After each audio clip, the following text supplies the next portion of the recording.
Salve, salve, gente boa! Eu sou o professor Euclides, essa é a Escola Teófilos, bem-vindos ao nosso canal. Você que está chegando pela primeira vez, não deixe de se inscrever aqui no nosso canal, dar o seu like, o seu dislike, para que a gente possa saber como é que está o nosso estudo bíblico aqui. Não deixe de partilhar com os amigos, colocar ao conhecimento da sua comunidade. O nosso canal ele é fundamentado nisso. Estudo bíblico de qualidade. Bom, gente boa! Eu quero deixar aqui, como sempre faço, meu agradecimento aos nossos patrocinadores, as pessoas que nos incentivam no canal, e Márcia Aparecida Miguel Zepônia, Ana Lúcia Escapim, a Márcia que tem um centro de orientação teológica existencial, contato aqui embaixo na descrição do vídeo, também junto com o texto, o material de estudo deste nosso estudo de hoje, tá tudo aqui embaixo na descrição do vídeo. Bom, gente boa, nós estamos fazendo uma caminhada. Nós temos o sinal do paralítico, nós temos o sinal do pão, o discurso eucarístico, que já vimos no capítulo 6, e nós estamos na festa das tendas. Teve um primeiro vídeo que falou da grande beleza desse ato litúrgico dos hebreus, né? A celebração da luz, a celebração da água, a celebração da tenda, daquilo que é não provisório, e Jesus que está lá. E o texto da última aula termina com Jesus se manifestando, dizendo: venham até mim, vocês que têm sede, venham, fazendo se cumprir a palavra de profeta Jeremias, do profeta Ezequiel, de Isaías, aqueles que pronunciam que o Messias seria aquele que daria de beber. Mas é muito interessante que não é uma bebida física, ele se coloca como fonte da vida. A água é símbolo da vida, e ele no alto da cruz vai dar essa vida. Ele vai dar essa vida, vai dar essa água, vai derramar esta água sobre a humanidade. Que água é essa? O Espírito Santo. Então São João faz toda uma leitura teológica em cima desse texto, desse discurso, né, desta cena, porque não é simplesmente uma palavra que é dita, não é simplesmente uma colocação meramente explicativa o que nós temos. A maneira com que Jesus se apresenta em São João, ela não é uma construção de palavras, é uma reflexão sobre fatos históricos, ações históricas, palavras que foram proclamadas no tempo e no espaço por Jesus de Nazaré. E essa ação de Jesus, ela repercute no tempo. João faz essa reflexão e cria as ferramentas para que nós possamos fazer nossas reflexões hoje a partir do que ele disse, daquilo que João viu, daquilo que foi visto por João e por todos os que estavam seguindo ele. Então, essa dinâmica é muito importante. E hoje nós vamos... é uma pequena perícope. São poucos versículos. O versículo 40 ao 53, que é o finalzinho do capítulo 7, que nós vamos abordar hoje. Né? Na abordagem do que nós vamos fazer hoje, nós vamos encontrar uma reflexão muito bonita, muito empolgante. Talvez muitos de vocês já tenham lido esse texto muitas e muitas vezes e nunca se deram conta de que era exatamente isso que estava sendo dito, isso que nós vamos estudar hoje. Ou seja, na festa das tendas, no capítulo 7 de João, do versículo 40 ao 53, nós temos uma nova maneira de nos posicionar diante do conhecimento, diante de uma verdade que nos é dita. É muito interessante a postura de quem acha que conhece, de quem julga saber tudo, e daqueles que humildemente se colocam diante de uma situação. Peraí, vamos escutar o que está sendo dito. Vamos entender de fato o que está sendo dito. E vamos ponderar se aquilo que está sendo dito é plausível de ser, é crível, é compreensível, é justificável. Então, é muito bonita a ferramenta, a reflexão nesses poucos versículos que São João coloca para os cristãos.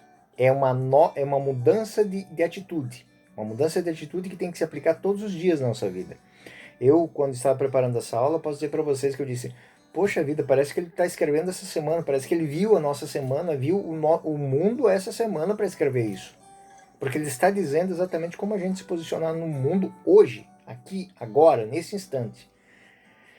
E isso me empolgou muito para fazer, para apresentar, criar, estudar, para ter esse vídeo de hoje. Né? Embora a gente que estuda teologia, que gosta de teologia, lê, faz, mas quando a gente se depara, um estudo que a gente fez há 10, 15 anos atrás, que não tinha nada a ver, mas que naquele momento não nos tocava, e quando vê que, poxa, para agora, é atual.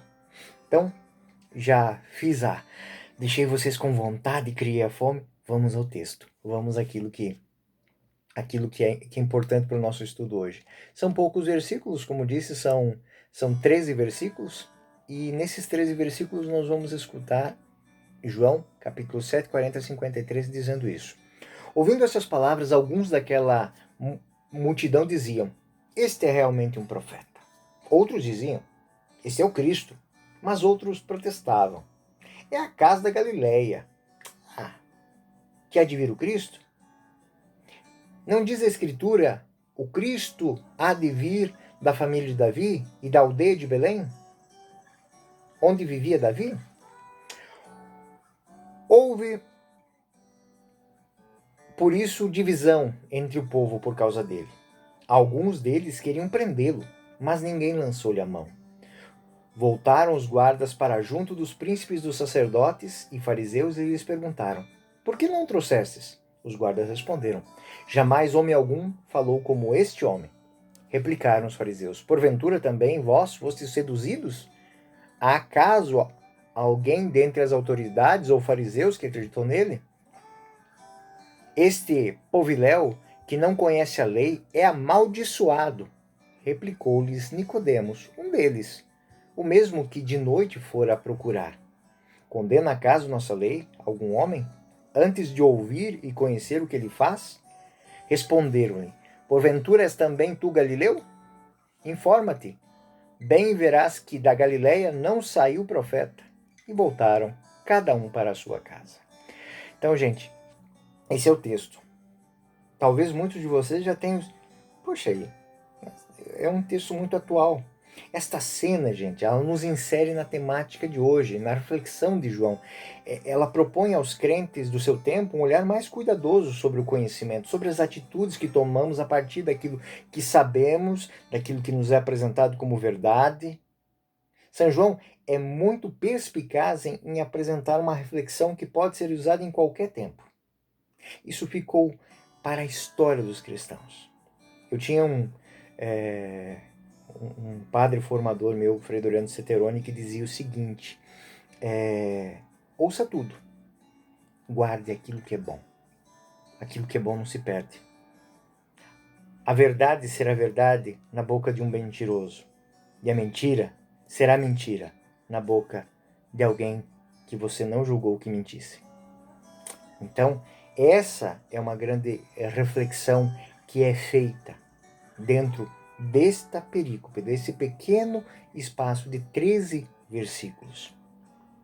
Até mesmo hoje, diante de todas as tramas de sombras e luz que temos dentro das nossas comunidades, dentro da igreja, dentro do nosso país, no mundo, nesse turbilhão de coisas que a gente vê todos os dias, né? E o conteúdo de São João, ele nos dá isso, nos mostra essas realidades. O versículo 40, ouvindo essas palavras, alguns daquela multidão diziam, este é realmente... Então, isso é muito comum. A salvação vem daqui, não, a salvação está ali, não, aquele vai resolver o nosso problema, não é esse, não. E no fundo, pouco se sabe de fato sobre aquilo que de fato é a solução do problema. Como hoje, naquele tempo, diante de uma expectativa de mudança, de uma novidade que se apresenta aos homens, os posicionamentos podem ser os mais variados possíveis, porque de fato, aquele posicionamento naquele momento, ele é fundado em cima do que? Da ignorância. Ninguém sabe o que está acontecendo, ninguém conhecia Jesus, não sabia quem ele era. Se resume a muito pouco que sabiam de Jesus de Nazaré, né? Muito se fala, pouco se sabe de fato. São João mostra que que de tudo que se afirmava de Jesus, pouco se sustentava como verdade, né? O homem não vem de Belém? Ele não é da Galileia? Enfim, eles não sabiam todos os detalhes. Eles não estavam fazendo a caminhada dos apóstolos, dos discípulos que iam com ele.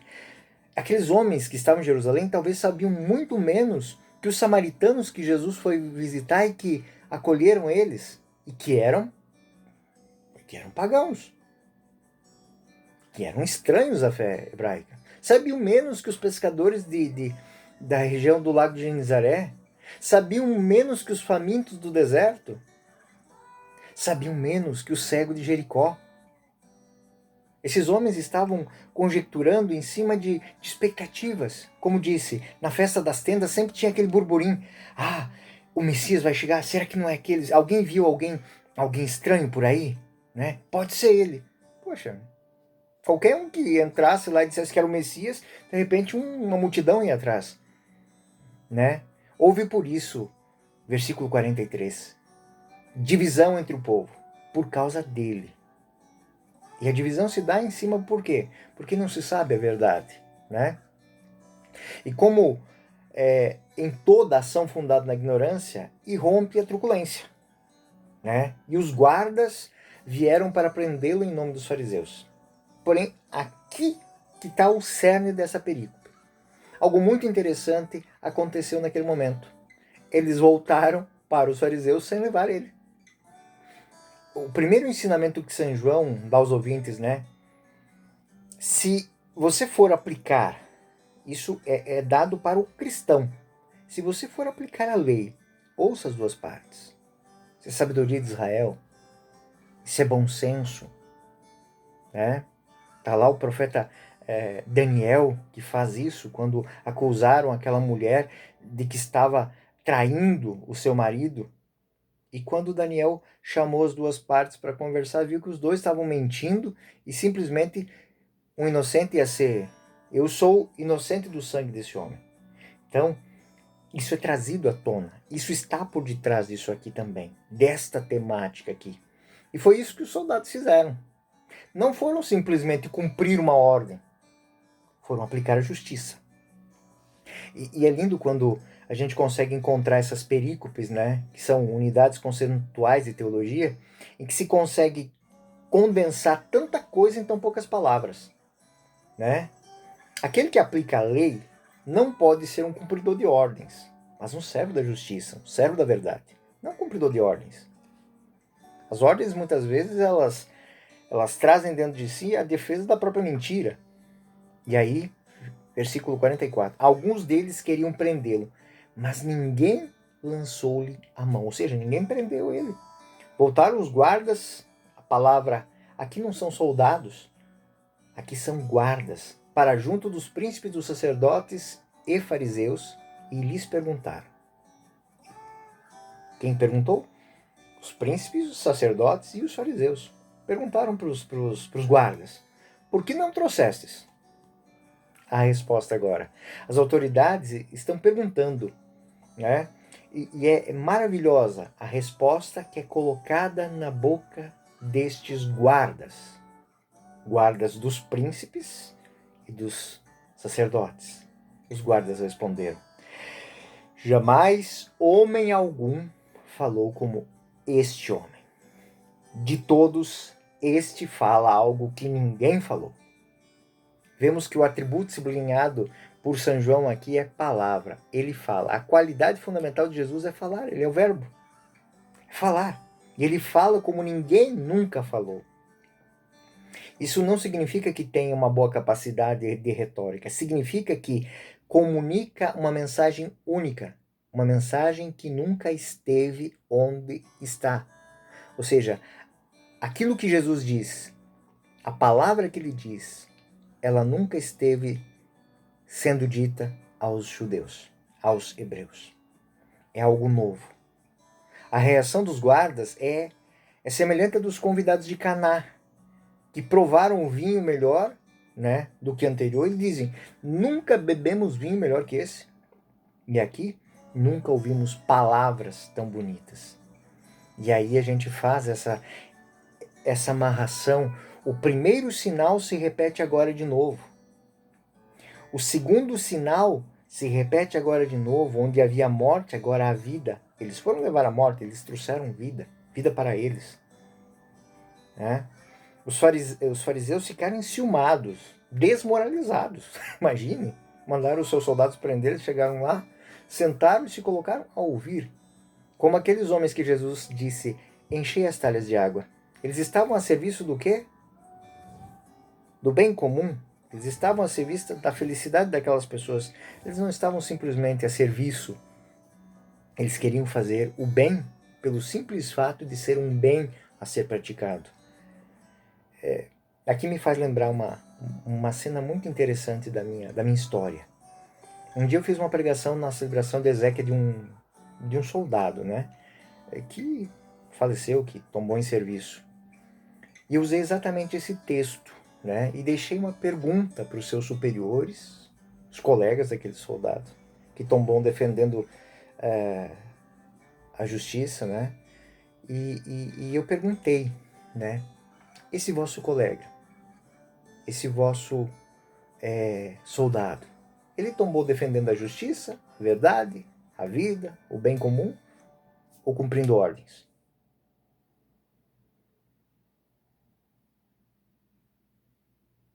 Exatamente isso, gente. Foi um silêncio doloroso naquela capela. Exatamente nesse ponto que São João colocou aqueles guardas. Eles voltaram para os seus superiores, tendo cumprido o seu dever, defendendo a verdade, defendendo a justiça, defendendo a lei, o bem comum. E como todo aquele que faz isso, segue o ônus. Né? O ônus também vem. Versículo 47. Replicaram os fariseus, porventura também vós fostes seduzidos? Não é fácil defender a justiça. Não é fácil defender a verdade. É como que se arrogantemente dissesse, olhem para nós, seus líderes, somos inteligentes, só vocês acreditam nele. Versículo 48. Acaso alguém dentre as autoridades, os fariseus, que acreditou nele?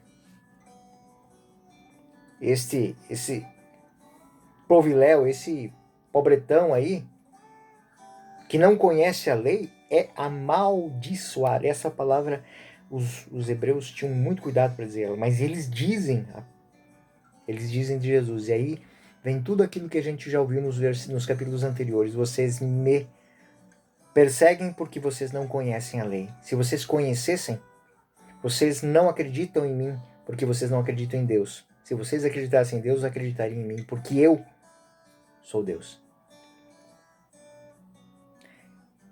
É transformador essa maneira de pensar, né?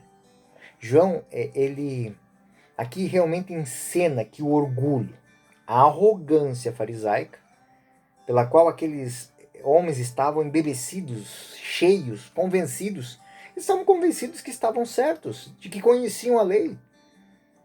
E tinham a capacidade de amaldiçoar as pessoas simples, que não conheciam a lei e, portanto, inevitavelmente violavam. É aquela reflexão que nós fizemos sobre a piscina de Betesda, dos 5 pórticos. A lei dá sombra, mas não mata a sede. As ovelhas vinham e ficavam resguardadas do sol nas arcadas, né, que faziam um certo coberto, ficavam nas arcadas, elas se protegiam na lei. Mas vinham do deserto, elas não matavam a sede, elas continuavam sedentas.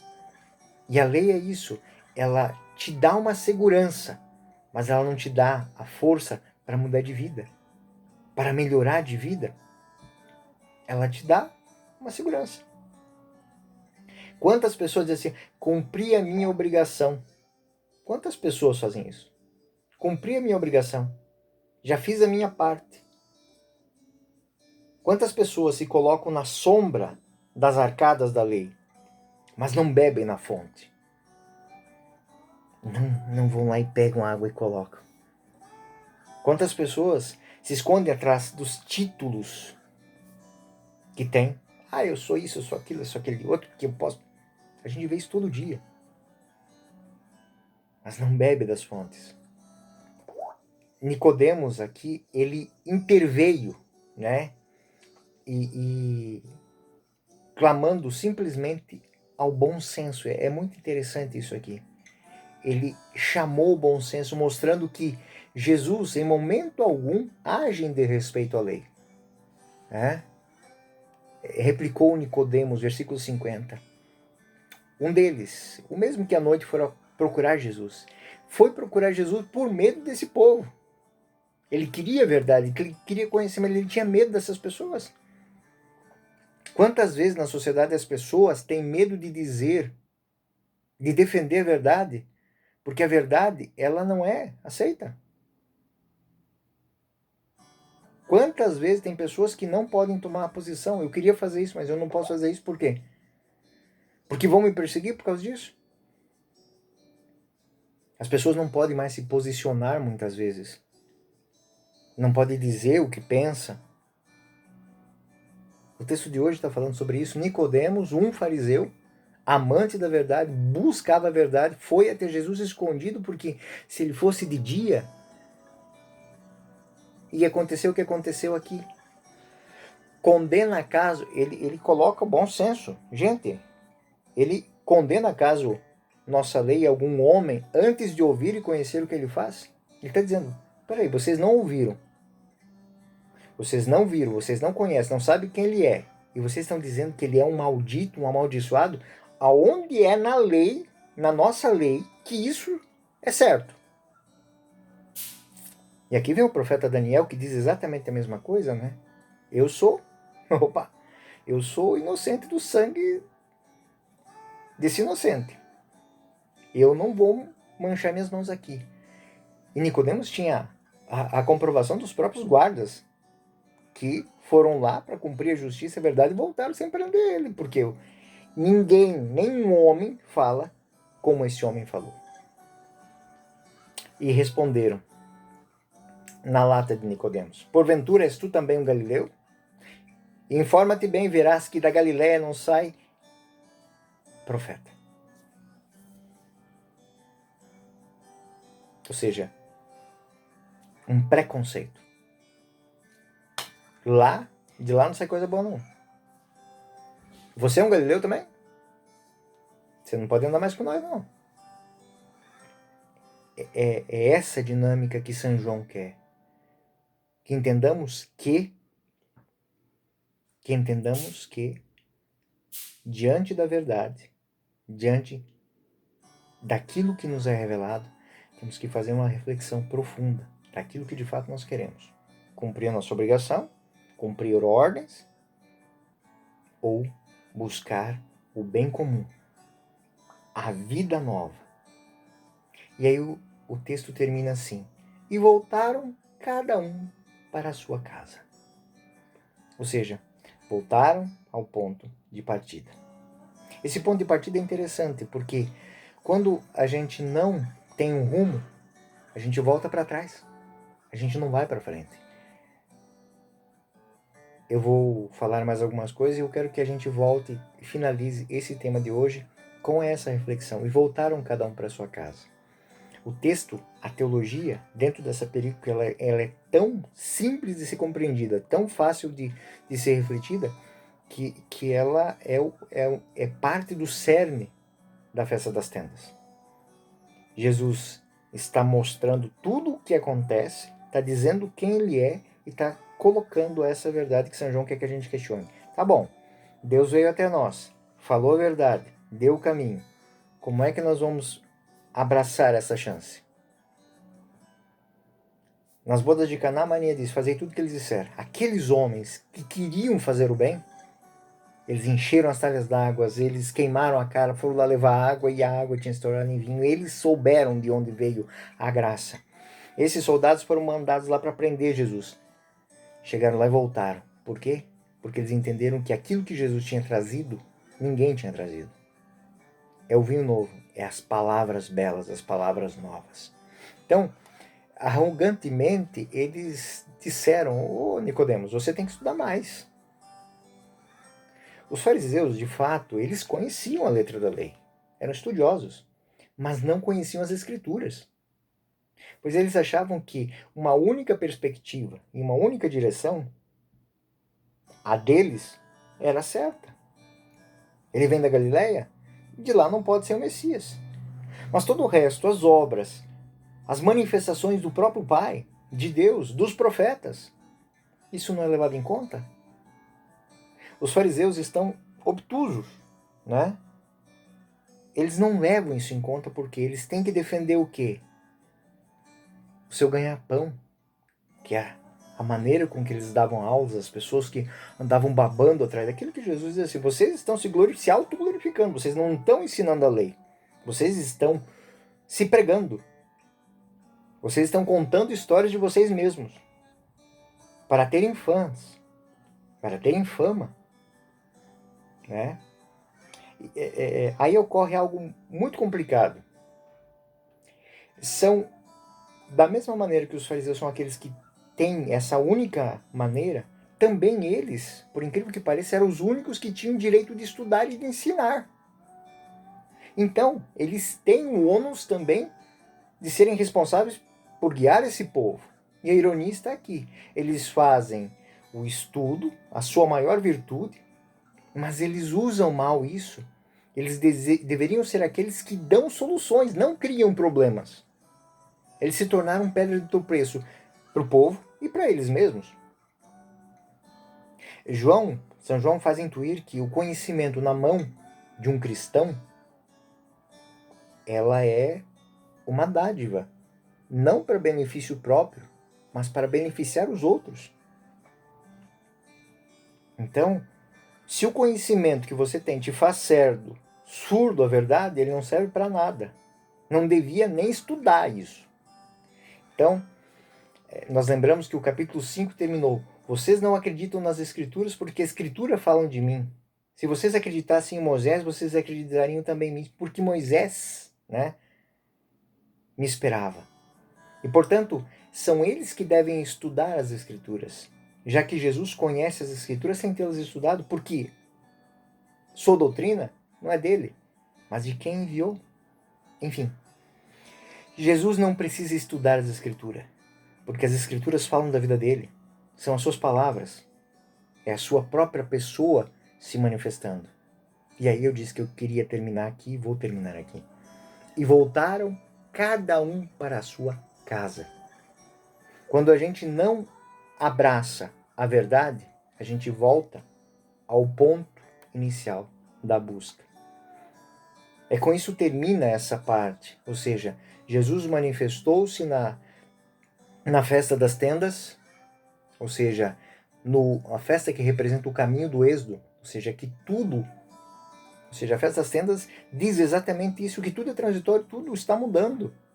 Eu não tenho morada fixa, eu estou a caminho.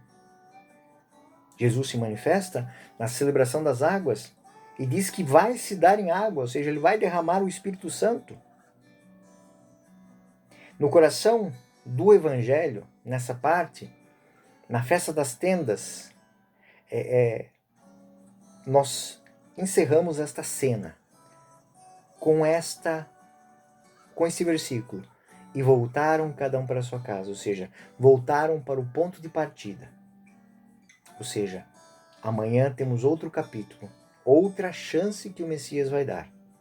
Então, no coração do Evangelho, de acordo com João, a festa das tendas desempenha um papel muito importante, porque oferece vários cenários, vários episódios, um interligado ao outro, que vão nos mostrando como refletir sobre aquilo que nós vemos cotidianamente.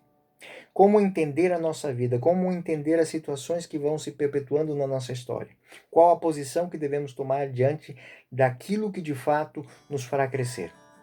Somos cumpridores de ordens ou somos guardiães da vida, da bondade, da justiça, da fidelidade e do bem comum? Esta é a grande pergunta que nos faz o versículo 40 ao 53. Bom, tudo que se passa em Jerusalém se passa dentro dessa festa. E nós vamos dar uma caminhada ainda, Vamos ver outras temáticas ainda. A característica fundamental dessa festa, então, é a água e a luz. E esta perícopa que nós estudamos hoje é como a gente acolhe isso, né? São vários cenários e lembramos que Jerusalém está toda iluminada nesses dias. O próximo tema é o tema da luz. Embora nós vamos iniciar com um texto que é Jesus que se coloca para iluminar a mente das pessoas diante daquilo que é básico, que é a cena da adúltera pega em flagrante. Nós vamos trabalhar isso na próxima lição. Eu sou o professor Euclides, essa é a Escola Teófilos. Bem-vindos ao nosso canal. Não deixe de se inscrever, de dar o seu like e de ler o material que está aí. Fiquem com Deus e Deus os guarde. O Senhor esteja convosco e permaneça sempre no meio de nós. Até a próxima.